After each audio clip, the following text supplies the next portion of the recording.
On behalf of the Dean of the College of Science, Dr. Charles Somerville, the entire member of the faculty, staff, and students of the Department of Mathematics, it is my pleasure to welcome you all to the first in the series of the AfterMath lecture. In August 2013, I asked Dr. Silva to consider giving a talk to the university community, cataloging her contributions to knowledge, her services not only to the Department of Mathematics or the College of Science, but also to the university as a whole, and in general community. The purpose of the AfterMath lecture is to ensure that when a professor in the Department of Mathematics is exiting the university by way of retirement, he or she is honored for his or her services to the institution over the years. It is also giving the community he or she has served over the years the opportunity to say thank you, and possibly for the last time, to put his or her face to the name they have seen over the years. The Department of Mathematics is glad to accept Dr. Judy accepting the responsibility to deliver the inaugural AfterMath lecture. Indeed, this lecture is similar to the inaugural lectures that is delivered by full professors as the debt they owe to their last granting institutions of their professorial before their final exit from their chairs. And we have resolved from now on, this will become the pattern in the Department of Mathematics. President Kopp, we cannot think of any appropriate name for this lecture other than AfterMath. After all, one would like to know what these professors will be doing after retirement, having professed mathematics for years. Dr. Somerville, please allow me to thank President Kopp in particular for accepting to attend this event under a very short notice. When I left a flyer of the event in his office, expecting that I will have to go back to discuss this with him, and I sent an email to him whether I should come over, the president responded almost immediately. This is Dr. Kopp in his own words. Alfred, thank you for your kind invitation. It was shared with me earlier, at which time I asked that the event be added to my calendar. And barring something unforeseen, I am looking forward to hearing Judy's presentation marking the celebration of retirement.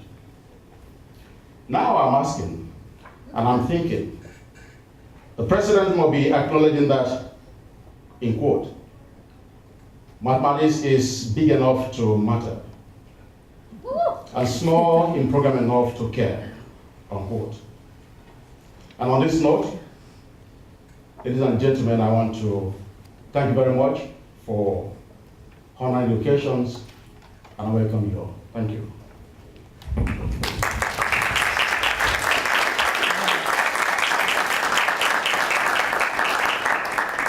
would like to call Dr. Somerville for the improvement.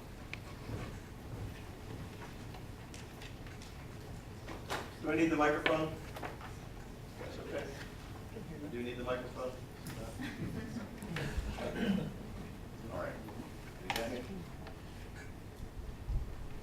Check. Yeah. I'm going to start singing now. Yeah. Just two quick things to say. I know that I'm not the main attraction here today, and Judy is, and we want to all hear from her. But I want to say two quick things. First, I love this idea. I know Alfred's going to get the credit because he's chair of the department, I'm sure. I'm sure this was a departmental discussion that went into making this happen. I love it, and I think it's a tradition that we all need to start in the college from now on. This is what we do is a noble thing, it's an honorable thing, it's hugely important to society. Most people don't, as teachers, ever get the recognition that they should as teachers. But amongst ourselves, we should certainly take the time to pay attention to this and to honor someone who's had a long career in teaching. So that's one thing I just want to say. I love the idea. We'll keep it going. Number two is, how do you find a way, find some way to say thank you to Judy Silver for a wonderful career at Marshall University. Judy is an outstanding teacher, y'all know that. It's really difficult to be. Winner. Yeah. You got it right there. It's hugely difficult to stand out in mathematics because mathematics is chock full of wonderful teachers. It's probably one of the most talented departments in the whole university. So to be a standout in the Department of Mathematics is truly amazing. So I want to say thank you for that, but not just for that, because Judy's gone beyond that. She's taken a turn to the dark side. She's worked in administration, both in the departmental office and in the college office. And people still gush about the time that you spent in the college office and how well organized you were, how much work you got done. So I want to thank you for that. Welcome everybody today. We want to hear now from the person who will introduce Dr. Silver. But I just wanted to, I'm glad to be here and have the opportunity to say thank you to Judy for a career well deserved, well spent in academia. Thank you.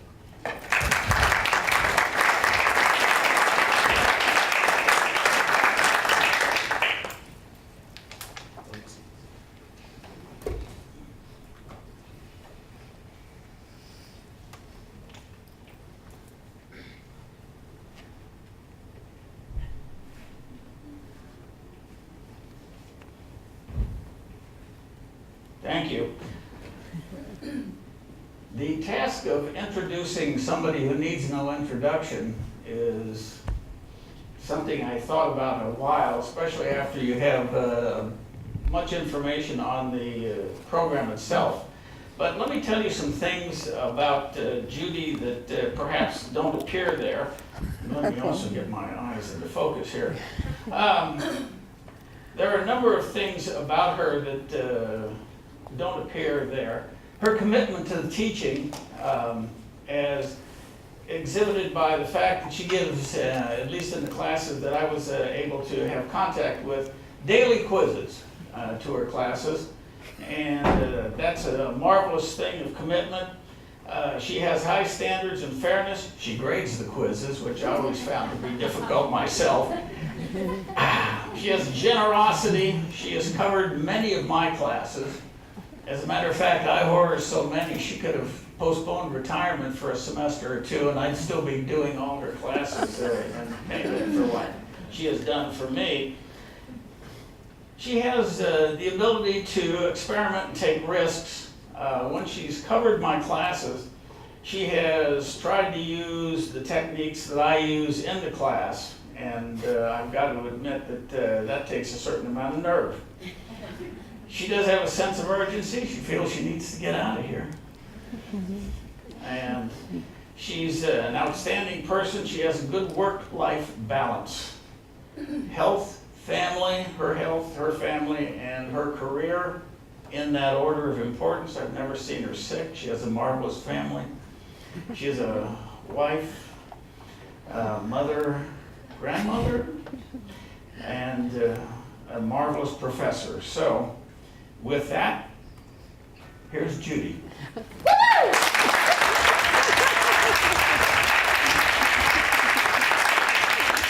Thank you.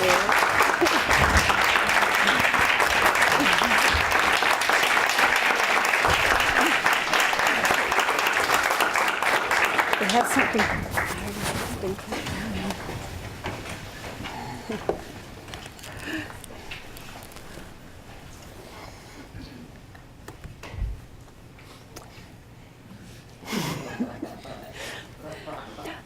Thank you, Chuck, and thank you, David. David and I actually go back a long ways. And I want to thank again Dr. Akinchete for this opportunity. And I want to thank Alfred also for solving the problem of what should I wear today. The academic regalia that I am wearing belonged to my father. And I wear it today to honor him. I first came to Marshall as a part-time instructor in 1978. I taught for 5 years and then came back for a second dose in 1989. And back in 1978, I was the only female faculty member in a department of 12. There had been women in the department before, but I was the first one to become a full professor. but it's time. I look at the clock on my bathroom wall, the one that's shown on the screen. It tells me when it's time to hurry up and leave for work. Hurry up, it says. You are running late again. And sometimes the clock tells me that it's way past time to go to bed. It says, are you out of your mind? The neighborhood is fast asleep. No, I don't need to run on empty anymore. I don't need that stress. It's time to quit burning the midnight oil while preparing my classes. There are other things that tell me it's time to quit. Not you, Mike. It's time to quit because I am one of just a few people still here who remember when Smith Hall had escalators and when the elevators to 7th floor were a set of one.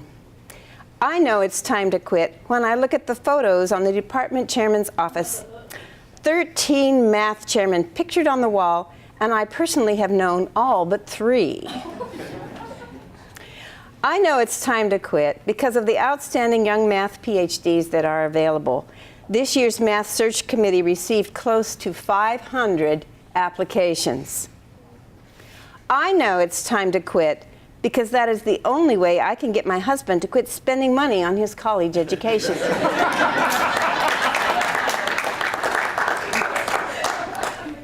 But most of all, I know it's time to quit because I said I would. When I first came here, I observed some faculty whom I thought had stayed here past their expiration date. They appeared to be staying on just for the money or because they simply couldn't break the habit. I vowed that when I was old, I would remember how I saw this when I was young, and that I would quit at age 66. I have already broken that vow. I am 67 years old, and it's time to quit. I was born in Lacombe, Alberta, Canada, the youngest child of Bob and Frances Brown. My father was a physics professor, later a college administrator, and was full of words of wisdom. For example, he told me to always remember that people are more important than things. My father passed away last year at the age of 97, but my mother, who will be 96 in September, is present at this occasion.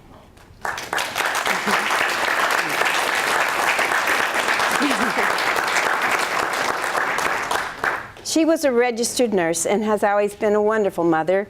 In all my life, I have not once heard her raise her voice nor lose her temper. If only the same could be said for me. She was also full of ideas for fun things to do after we finished weeding our long rows in the garden. I am very thankful for the healthy lifestyle they modeled and instilled in me, vegetarian food, and don't forget to exercise. Thank you, Mother, for that. It's true, I have not missed work because of personal illness since January 1970.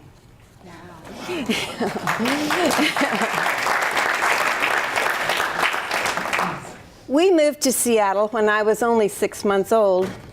2 years later, our family settled in the tiny town of College Place near Walla Walla, Washington. The picture you see on the screen shows the hills of home, a great agricultural region now renowned for outstanding wines. My bedroom window looked out on a similar view. It was hard being the baby of the family. It was years before I was allowed to go to the store alone. Handling money and making change seemed especially hard because I somehow got the impression that it was a minimization problem. You had to give the clerk a monetary amount that would minimize the coins and bills in your purse after the change was given.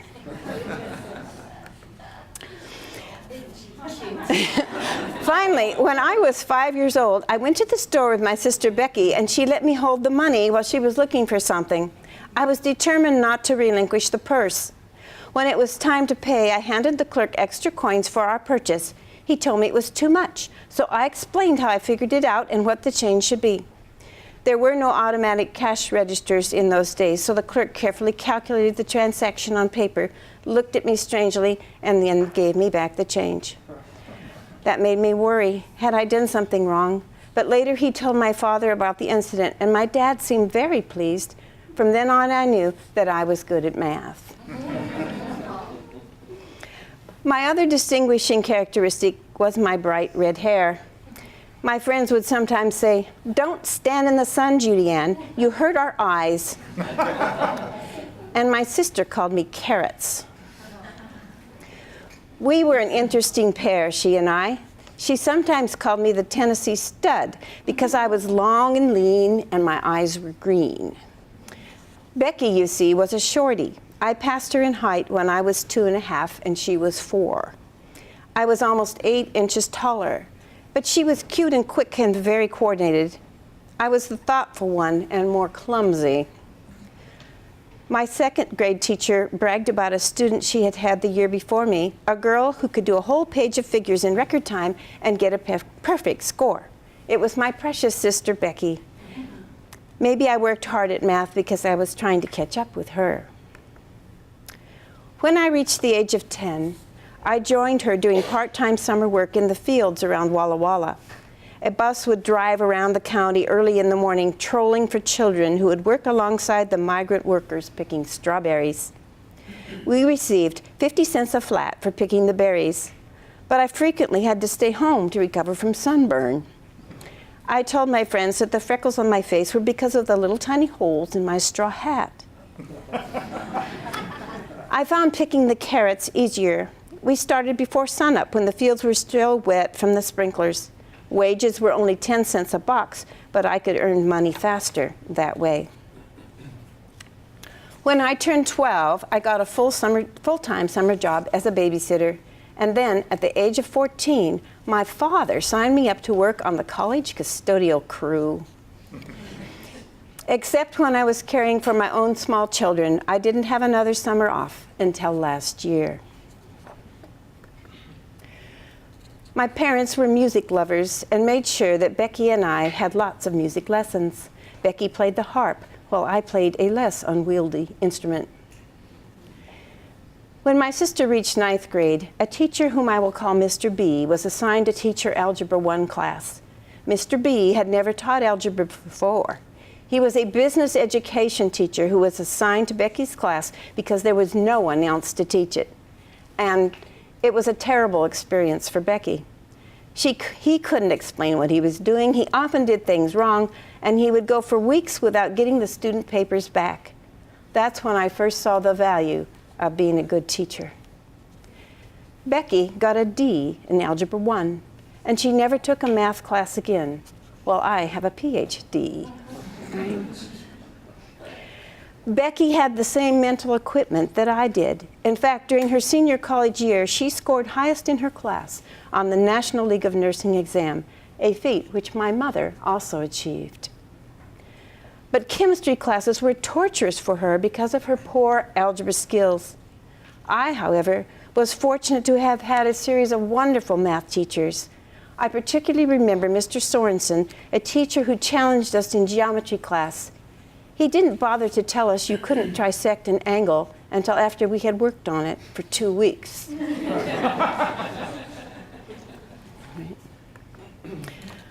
I loved high school. I had always wanted to be some sort of teacher. In fact, I had been teaching the neighborhood kids since I was 6 years old.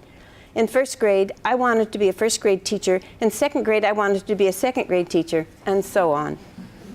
In high school, I made a decision that stuck for a while. I decided to pursue mathematics, and I joined a club called Teachers of Tomorrow. One of the things I remember most about those years was that Becky and a group of her friends nominated me to run for Student Association president, and they set up a campaign committee. The campaign posters looked something like this.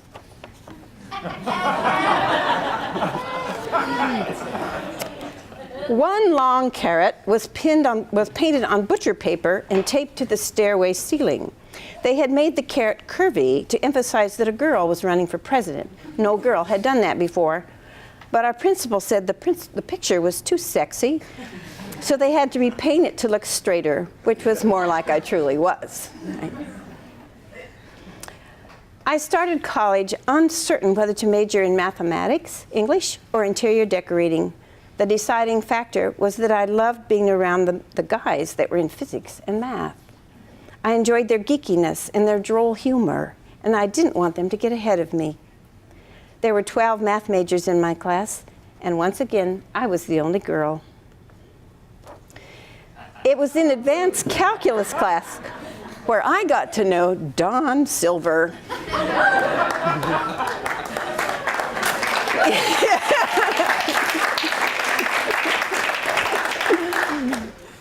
He was quite a hunk and had received an award for the darkest tan on campus. I am not the redhead in this picture, however. That is Vernita, another one of his 5 redheaded girlfriends. He probably never would have married me if I didn't have red hair. Right? I thought I knew how to study to beat the guys in my math classes, but Don sat by the window, flexed his muscles a bit, and got the highest score on the first advanced calculus exam. I made sure that I got the best score on the second test, but of course he didn't know we were having a contest. After graduation, Don headed to Seattle, where he entered the University of Washington. He later received both a master's degree in electrical engineering and a PhD in physical chemistry from UW. I graduated from Walla Walla College a year later, and I applied to the University of Washington, to Stanford, and to Berkeley. Stanford didn't want me, but Berkeley and the University of Washington did. I chose UW just because Don Silver was there. I then attended UW during the summer of 1969, taught high school for 1 year near Spokane, Washington, and returned to Seattle.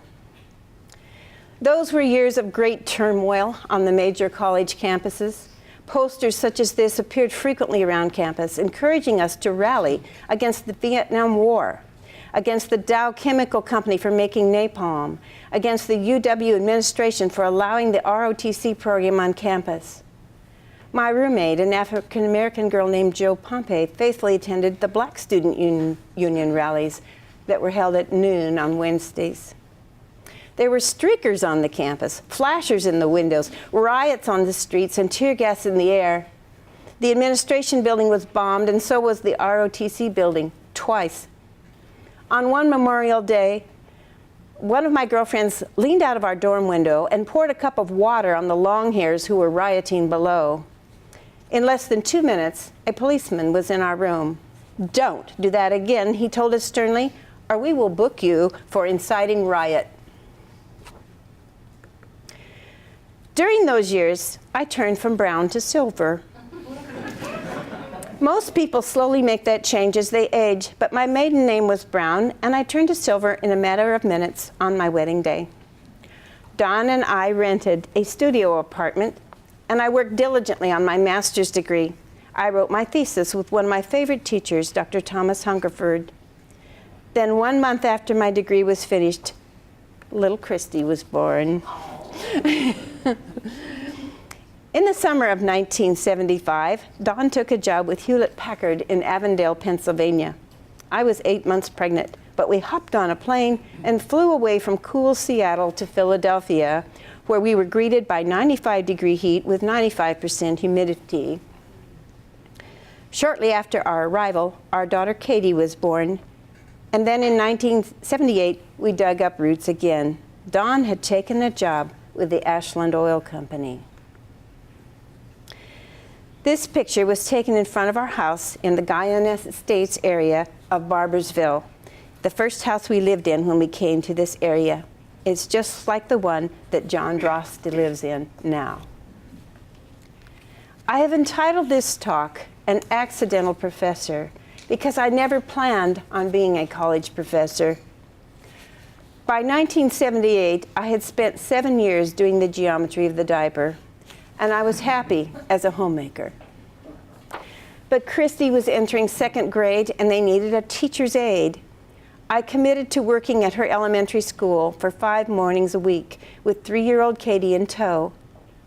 Thinking that a West Virginia teaching certificate would make my qualifications better, I sent my transcripts to the Marshall University College of Education. A few days later, I received a call from Steve Hatfield, chair of the math department at Marshall University. "I was wondering," he said, "if you could stop by my office sometime this week to discuss your transcript." So we made an appointment for the next day. It was just 2 weeks before fall classes were to start, and Steve still had 3 freshman classes to cover. He wanted me to teach at Marshall, but I didn't know that my appointment was a job interview. I had just come from a tennis lesson. And when I stepped off the elevator and entered the 7th floor of Smith Hall for the very first time, I was wearing short shorts and a t-shirt. It may go on record as the most unprofessional attire ever worn by a prospective faculty member interviewing at Marshall University. Right? I turned down the job offer. I hadn't done any math in 7 years. But when I related this story to my husband that evening, I was surprised at his reaction. "Get on the phone tomorrow and tell him you will take the job," he said. "I didn't marry you so you would waste all those good grades." So I called Dr. Hatfield back.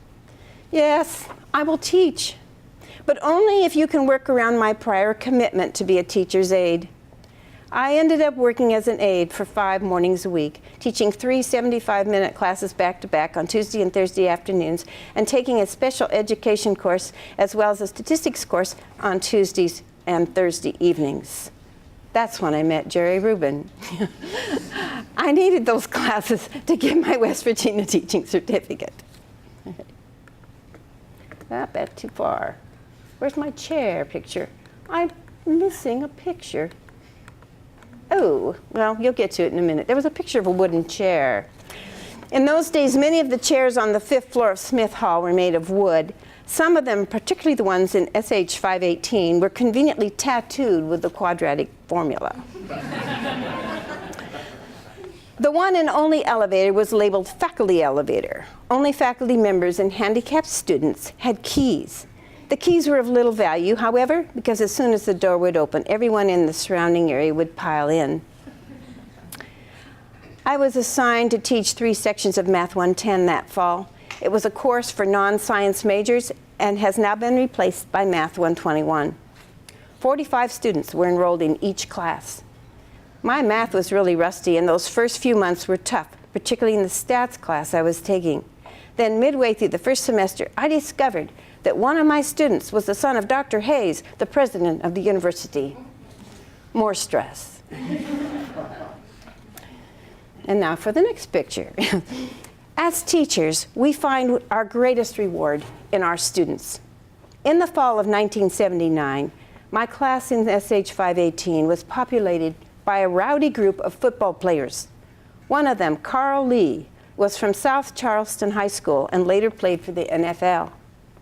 Also in that class was a young girl named Lisa. She had been attending class faithfully, but she had cerebral palsy, was difficult to understand, and was confined to a heavy motorized wheelchair. One day she was missing, and my students reported that she was stuck on the 1st floor. The one and only elevator was broken. Then Carl Lee, Jimmy North, and 2 other football players whose names I do not remember went down to the 1st floor, picked up Lisa and her chair, and brought her up to the 5th floor on the escalators. It was a day that I will never forget. I became a full-time instructor in the fall of 1979, and Karen Mitchell joined the department that year too. Eventually, our wages were raised to $15,000 a year for teaching 15 hours a semester. After a few years, John Lancaster became chair of the department, and by then I knew that I loved college teaching, but he told me I could not stay without a PhD. "I've noticed," he said, "that you and I are the only ones in the department who have had a course in partial differential equations. Go and get a PhD in that."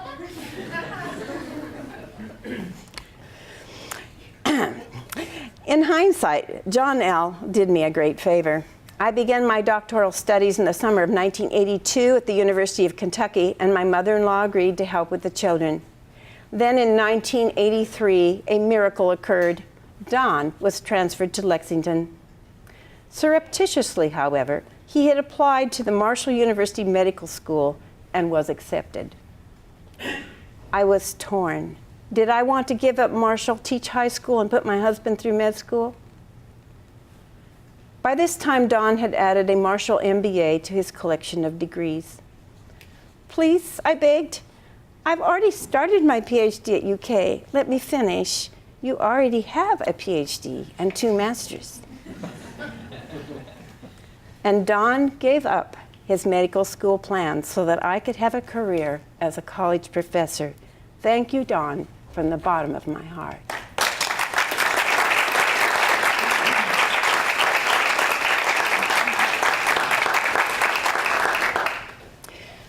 We were in Lexington for 3 years before Don was transferred back to Ashland, and I was able to complete my classwork and take my oral exams.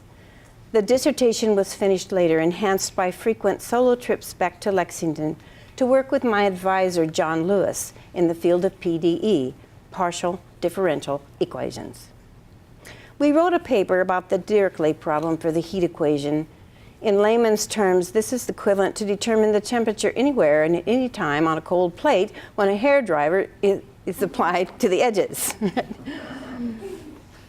John was a perfect choice for a PhD advisor, a prolific researcher who had never had a graduate student before, and he found a way to bail me out every time I got stuck. Completing a dissertation is a life-changing experience. I learned that most problems are not like an infinite series. If you keep chipping away at them, you will eventually reach the end.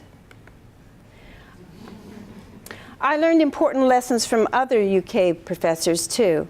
Just as John Lewis taught me how to finish a hard problem, Ron Garapi taught me how to start it. Just do it, he said, just start, and then figure out what to do next. I also made some good friends.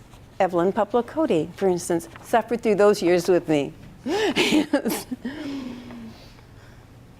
When I finished my PhD in 1988, there was no opening in the MU Math department, so I taught for a year at Ashland Community College.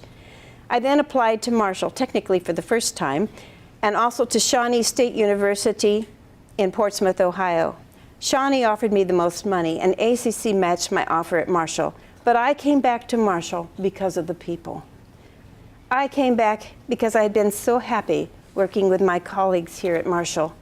I wanted to be with them again, and also green is my favorite color. A few years after I returned, Dr. Bruce Ebanks became chairman. We hadn't had a researcher for a chairman before. We were all 12-hour teaching faculty, and very little creative work was required. Why do you do research? I asked him. I do it because it's fun, he said. I certainly didn't classify working on my dissertation as fun, but I didn't forget what he said. Bruce Ebanks liked research, but he didn't like to schedule classes, so he appointed me as assistant chair and handed over the scheduling chores. And so began my years working for what I call administrative Kelly Girl services. After Bruce left, I spent 2 years as interim head of the Division of Mathematics and Applied Science. This included 3 departments: math, integrated science, and computer science. It was the hardest job I have ever done.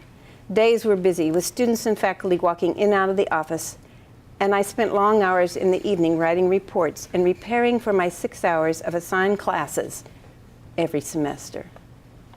My father gave me a piece of advice as administrator. He said, no matter what decision you make, it's going to make someone unhappy, so make the right decision. Yes. You can't please everyone. After we hired Bruce Obersforth as chair, I spent a few more years as assistant. I even put in a couple of years as interim associate dean of the College of Science, filling in for Wayne Elmore during dean searches. The administrative ventures were also sprinkled with a few brief forays as acting graduate dean when Lenny Deutsch was on vacation. I was a Jill of all trades. But those years rank as the most tumultuous of my life. I remember one day sitting at my desk in the chair's office, 10 minutes before I was due for a videotaping, when my sister called. "Carrots," she said. "You will have to be famous for both of us." What an odd thing to say. famous for both of us. Then she went on to say that her ovarian cancer had returned. Becky lived for about 1.5 years after her cancer diagnosis. I am thankful that I had the chair job during that difficult time. My teaching hours were more flexible, and I had the financial means to fly 7 times to be with Becky in Boise. A few months after Becky died, I was again sitting in the math chair's office when the secretary rushed in with news that one of the World Trade Centers had been hit by a plane. We brought in a TV set so that faculty and staff could watch the events as much as possible. The worst part was that one of our favorite friends from the 7th floor, Ken Ambrose, had lost his golden son, Paul, when another plane hit the Pentagon. What helps when you are down and out? One of the things that I have done throughout my career is to keep 2 special files. A file marked Horn Tootie, where I store my accomplishments, and a file marked Encouragement that contained happy thoughts and thank you notes. I would open the files on dark days and on days when I couldn't seem to do anything right. And on my bulletin board, I tacked up the words to Charlie Chaplin's song, Smile.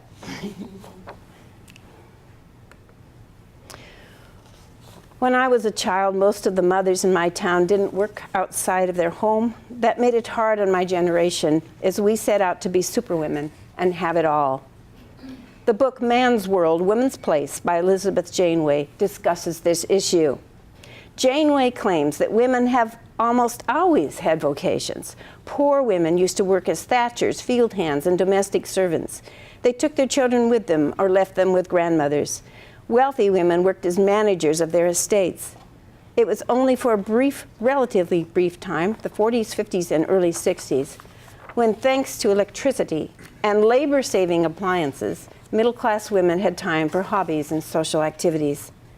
The problem for my generation was that we wanted it all. We wanted to be homemakers like our mothers. We wanted their leisure activities, and we wanted to have success in a man's world.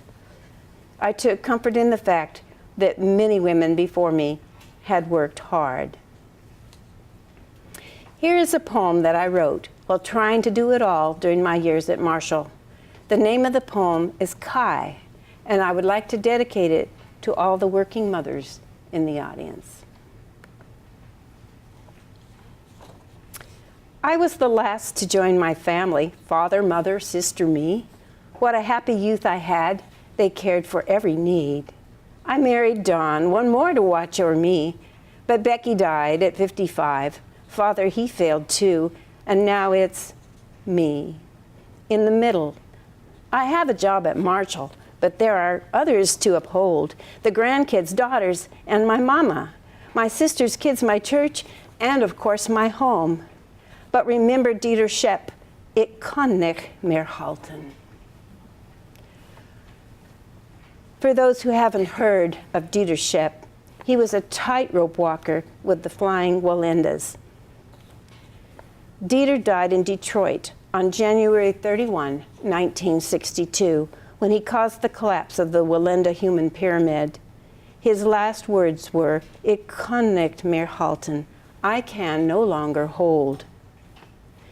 Dieter was a new member of the pyramid, and perhaps he took on more than he could literally hold. Because of this, 2 men died, and another was paralyzed for life. There were many other injuries. I have had Dieter Schepp days here at Marshall when I took on more than I should have. But my students have been forgiving, and this year I was awarded the Reynolds Teaching Award.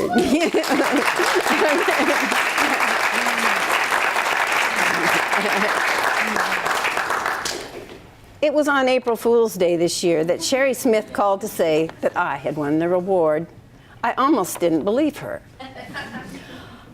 All I have ever wanted to do professionally was to be a good teacher, and this is a wonderful validation. I'm going out with a bang. Yes, dear Becky, this is my moment of fame.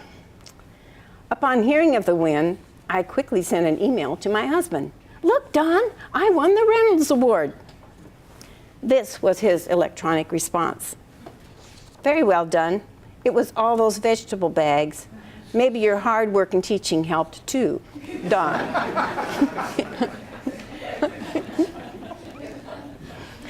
Here is one of those vegetable bags prepared just last week.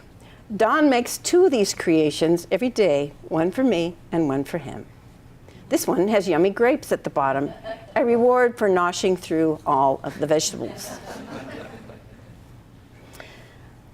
I would like to thank the math department today for nominating me for this award, and I especially want to thank Alfred, David, and Evelyn for taking the time to write letters of recommendation. We now, in our department, have won 5 Reynolds Teaching Awards. Yeah. 6? 6? I can't count. I wasn't counting me. All right, I'll go. Yeah. I considered boring you this afternoon with my 10 tips for teaching, but I've decided to concentrate on only 4 ideas. Daily quizzes or homework. There have been many popular teaching trends throughout my career. The new math, independent study, worksheets, group work, applied projects, hands-on learning. All of these are good in moderation. But the practice of using frequent low-stakes assessments is one of the few proven winners. For example, in February of this year, an article entitled "We Should Give Students More Tests, Seriously," appeared on Pedagogy Unbound. David Goodbar cites a century's worth of research on the testing effect, the strange fact that the act of taking a test seems to help students retain memories of class material better even than studying that material. Daily assessment is especially important in vertical subjects such as mathematics and foreign languages. Examples and illustrations.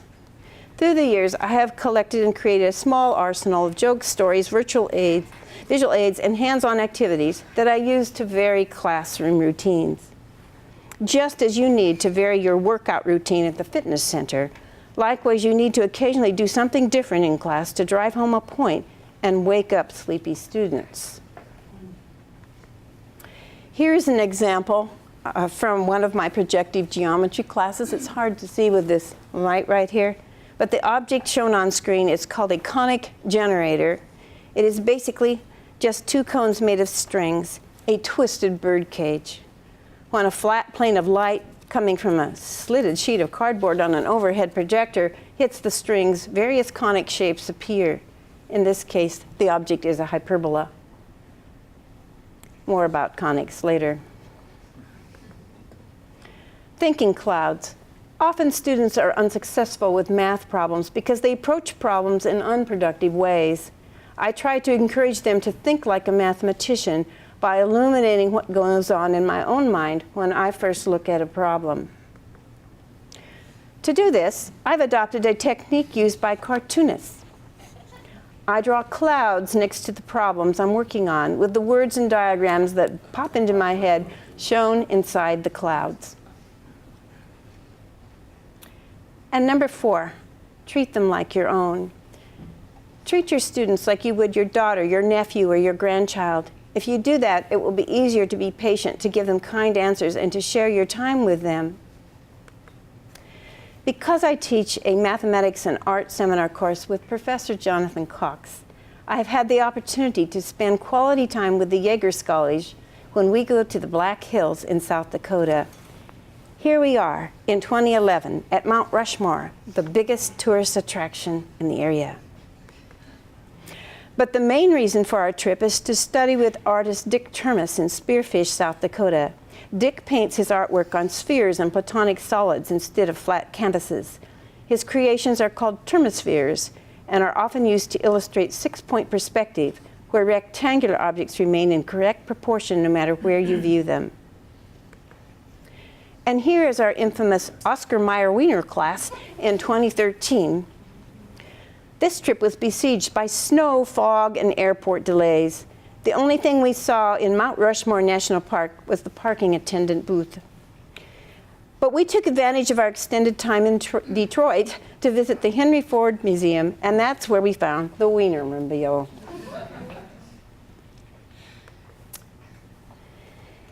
Here we are with this year's class. at Crazy Horse National Monument. Some of these students are here today. Right? In our trips to South Dakota, we have explored many other of the attractions in the Black Hills area. The Journey Museum, the Mammoth Dig, the Dinosaur Park, Devil's Tower, the Sturgis Motorcycle Museum, and the town of Deadwood. I enjoyed every bit of it. But a talk about my years at Marcia would not be complete without discussing research. I would like to thank Marcia Harrison and MU Advance for getting me back into the writing mode. And I want to thank Anna Mummert, who just slid out the door to go pick up her cat at the vet, for encouraging me to work with student projects. Just as Bruce Ebanks commented several years before, it's fun to do this stuff. I worked with Katie Straub in analyzing wallpaper patterns, with Madison McGraw modeling the Nizani River watershed, and with Colin Meadows on a computerized method for doing Euclidean geometry proofs. But I would like to focus here on what we did with spheres, because some of this was enhanced by the visits with Dick Termes in the South Dakota hills. I forgot I had that one in there. That was about math research. Here is a picture of a small thermosphere I purchased on my first trip to Spearfish. Dick told me it was an early study for a larger piece called The Big Bang. The Big Bang was chosen to illustrate the cover of the French edition of Stephen Hawking's book, A Brief History of Time. While designing and working on this piece, Dick wondered if any group of circles drawn on a sphere could be colored with only two colors. This is a variation of the two-color problem on a plane, which is illustrated here. With a little help from Mike Schroeder, Senior Amanda Kraft and I did show that this could be done on a sphere. But there was more hemisphere math to do. Dick also liked to paint designs on objects called Platonic Solids. The red object in this picture is one of those objects. It has 12 pentagonal faces. Dick sometimes superimposes it onto a sphere, as shown at right, and uses that skeleton shape to make some of his fanciful designs. If you want to see designs like these, stop by the Joan C. Edwards lobby between now and Saturday. This year's Honors 291 class is displaying their mathematically inspired artwork, including thermospheres that Dick helped them to create. On one of our first visits, Dick brought up a difficulty that he had in drawing a particular spherical Platonic solid, the icosahedron, which is created from 20 triangles. He wanted to know, given a sphere of a specific radius, what the altitude of each triangle would be. Usually, he estimated that out by using his artist's eye, but he wanted to know if there was a formula for the exact length. So Amanda and I did that problem as well. Making the diagrams for our research paper was rough, so we enlisted the help of my husband, who is an experienced programmer.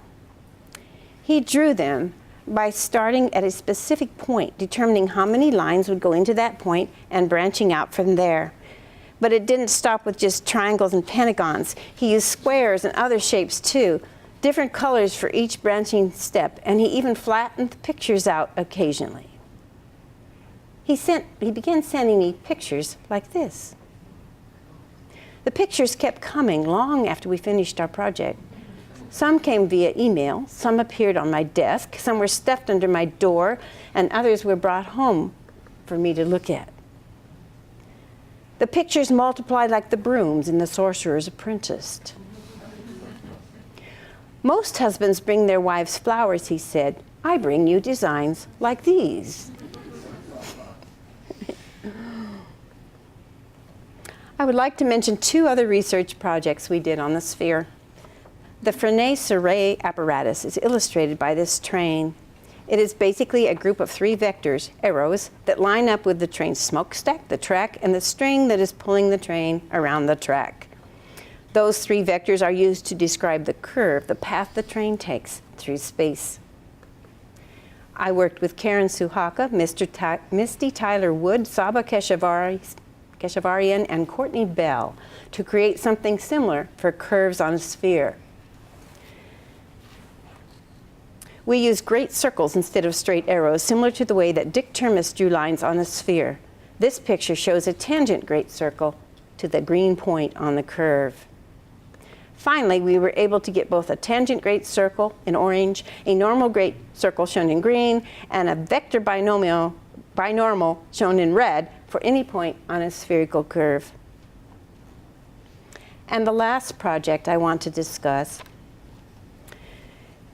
is one that I did with both Wen Zhu and Leah Treadway.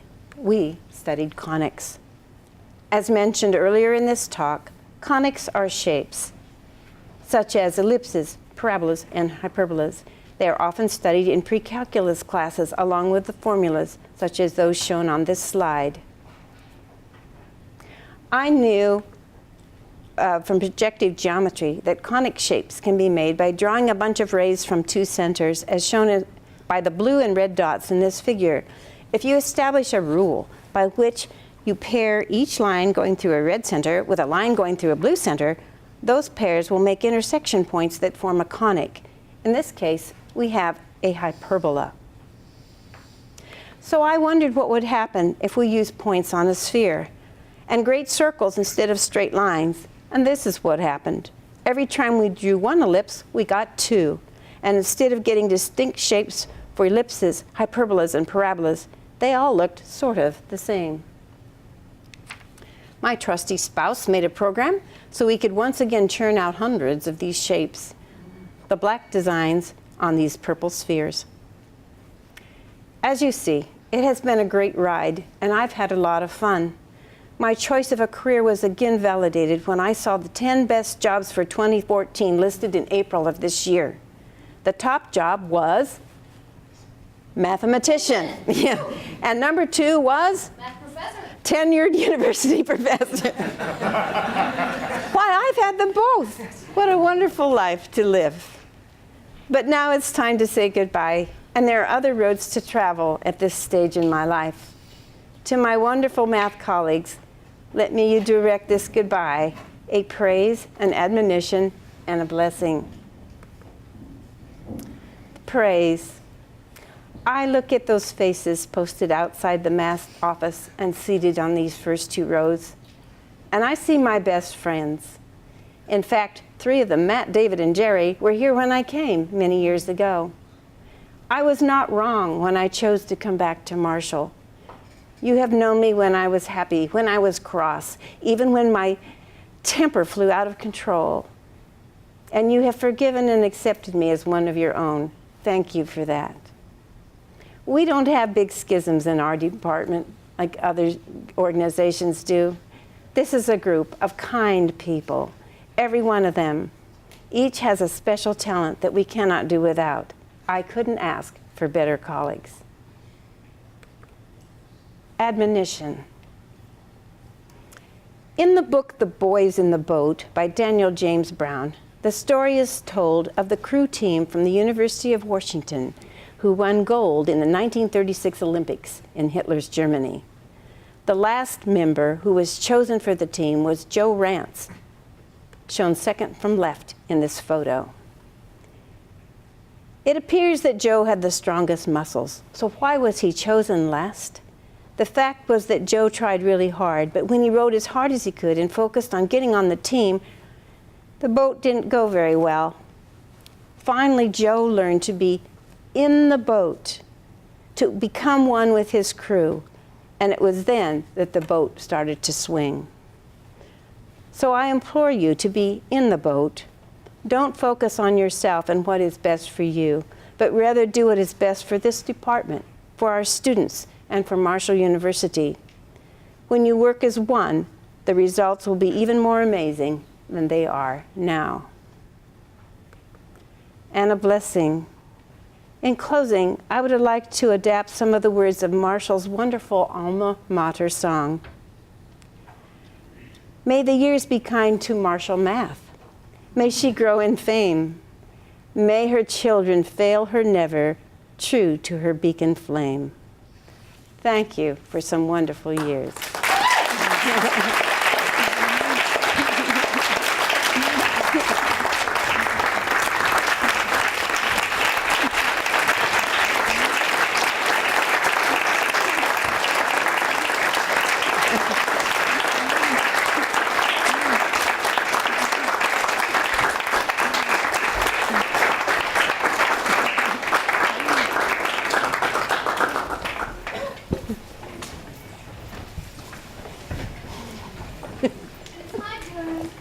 Hello,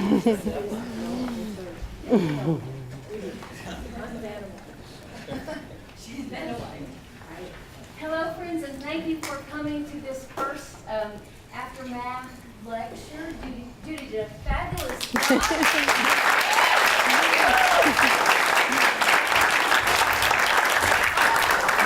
I have this for, it's often bought for high school graduating seniors. Anybody ever had one of these? We learned at trivia that this was the last one he did on his own, right? Yes. We missed that.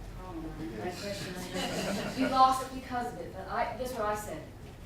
Oh, the places you go. Now, Judy, I think this applies to this phase of your life as much as it does to. So listen carefully, and here we go.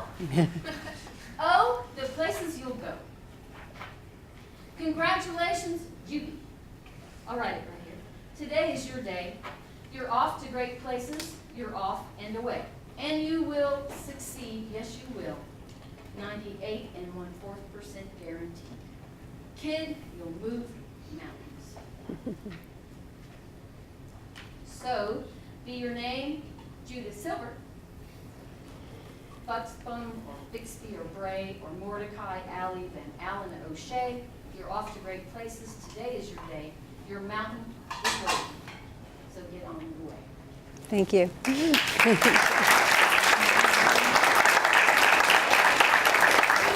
Oh, Marshall, Department of Mathematics, AfterMath Lecture 1. It's always good to be first. I'm the best one so far. Celebrating the retirement of Dr. Judith Silver, Professor of Mathematics, May 7, 2014, Marshall University. Thank you very much.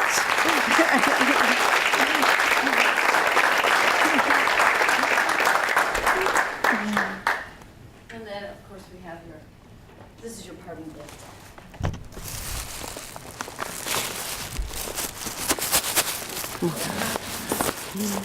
All right. And in here, it says through there, you can cheat. It says Kindle Fire HDX. It better not be in a fake box, because I don't have one of these. And let's see, if it's still sealed, then I know it's the real McCoy. So I have to check. Is it? All right, I'll believe. Is there one more thing in there? Woof, woof, woof, woof. It's heavy. Kindle Fire HDX. What in the world? Really cool. It's a case, but it's Oh, case for it. open and case for it. It folds up. Thank you. This stuff comes from the math department, from these people sitting here who have given their hard-earned money from grading late at night so I could have this. And I thank you. I wanted it very much. Thank you.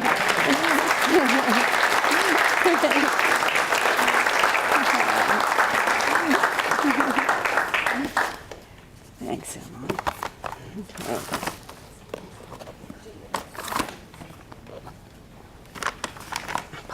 Okay. What do I do now? Okay.